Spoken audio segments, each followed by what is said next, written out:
এনসিপির পক্ষ থেকে ফ্রি সার্ভিস বাস চালু করা হয়েছে। আর এই বাসে যারা যাত্রী যারা এই চট্টগ্রাম নতুন ব্রিজ থেকে আনোয়ারা যাবে, আনোয়ারা থেকে আবার চট্টগ্রামে যাবে, তো এই যাতায়াতে এখানে যারা ফ্রি সার্ভিসে যাত্রী যারা এই বাসে উঠেছেন তারা অনেক আনন্দিত, অনেক খুশি এবং যাত্রীদের যে একটা ভোগান্তি সেটি তারা আর পাচ্ছে না মনে করছেন।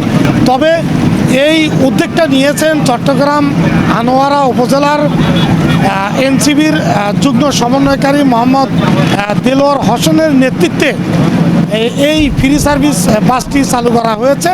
আমরা তার কাছ থেকে জানবো এই উদ্যোগটা তিনি কিভাবে নিলেন বা কেন নিলেন। যুগ্ম সমন্বয়কারী আনোয়ারা উপজেলা এনসিপি, আমার নাম মোহাম্মদ দেলোয়ার হোসেন।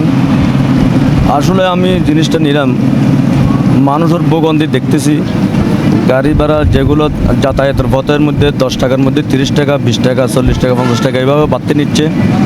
সাধারণ জনগণ খুবই কষ্ট পাচ্ছে, তারপরেও আবার ভোগান্তি হচ্ছে। গাড়ি কেউ পাচ্ছে, কেউ পাচ্ছে না। এই বিষয় নিয়ে আমি আসলে আন্তরিকভাবে নিজে খুবই লজ্জিত। এনসিপি হচ্ছে মজলুমের সংগঠন, মজলুমের একটা দল। আমি মনে করি আমি একজন এনসিপি যুগ্ম সমন্বয়কারী আনোয়ারা উপজেলার, কিন্তু আমি মনে করি যে এই জায়গা থেকে সবার শিক্ষা নেওয়া উচিত। জনগণের সাথে মানুষ ভালোবাসা আন্তরিকতা এভাবে দিয়ে মানুষকে হয়রানি থেকে দূরত্ব রাখা, এটাই আমাদের নৈতিক কাজ। সাধারণ জনগণের ভিতরে আমাদের ঢুকতে হবে, ঢুকে সাধারণ জনগণের সেবায় সেবক স্বাস্থ্য হবে। আমার কথা হচ্ছে যে যতক্ষণ পর্যন্ত আমি সেবক হব না ততক্ষণ পর্যন্ত এ দেশের মানুষ কি বৈষম্যহীন থাকবে, বৈষম্য থাকবেই। বৈষম্য দূর করার জন্য আমাদের সেবক সাজে এলাকায়, গ্রামে, শহরে, যে কোনো জায়গায় আমাদের এই সেবাটা প্রত্যেকটা জায়গায় দিয়ে যেতে হবে। ওটা আমাদের নৈতিক দায়িত্ব ভাই।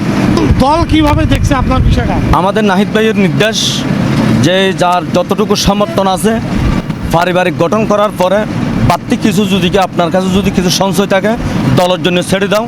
দল ইনশাল্লাহ একদিন দাঁড় করাবে এই বাংলাদেশকে। এই বাংলাদেশ আমাদেরকে এগিয়ে নিয়ে যাবে, শুধু আপনাকে আমাকে নিয়ে না, জনতা যখন এগিয়ে যাবে তখন আমরাও এগিয়ে যাব। আগে জনতাকে হাতে নিতে হবে, তারপর জনতার পিছনে আমাদের থাকতে হবে। সেবাই আপনি যদি সেবা দিয়ে যান তাহলে জনতার স্বাভাবিক কী থাকবে, আপনার পাশেই থাকবে। তো আমরা চাই জনতার পাশে থাকবো, সেবক থাকবো। আমাদের নাহিদ ভাই, হাসনাত আবদুল্লাহ ভাই, ওদের নির্দেশ যে যেখানে যান সেইখানে কী করেন, মানুষের সেবায় নিয়ে যেতে থাকেন। আচ্ছা, সাধারণ মানুষ কিভাবে দেখছে? সাধারণ মানুষ এই গাড়িটা দেওয়ার পর থেকে কাল থেকে রাত 2টা পর্যন্ত মানুষে কেউ ধন্যবাদ জানাচ্ছে, কেউ অভিনন্দন জানাচ্ছে, কেউ কৃতজ্ঞতা স্বীকার করতেছে। মানে তাই মানুষ কল দিয়ে বলতেছে এবং মেসেজ দিচ্ছে ফেসবুকে। দেখতেছি ওদের খুশি আনন্দিত দেখি আমি নিজেও খুশি এবং আনন্দিত।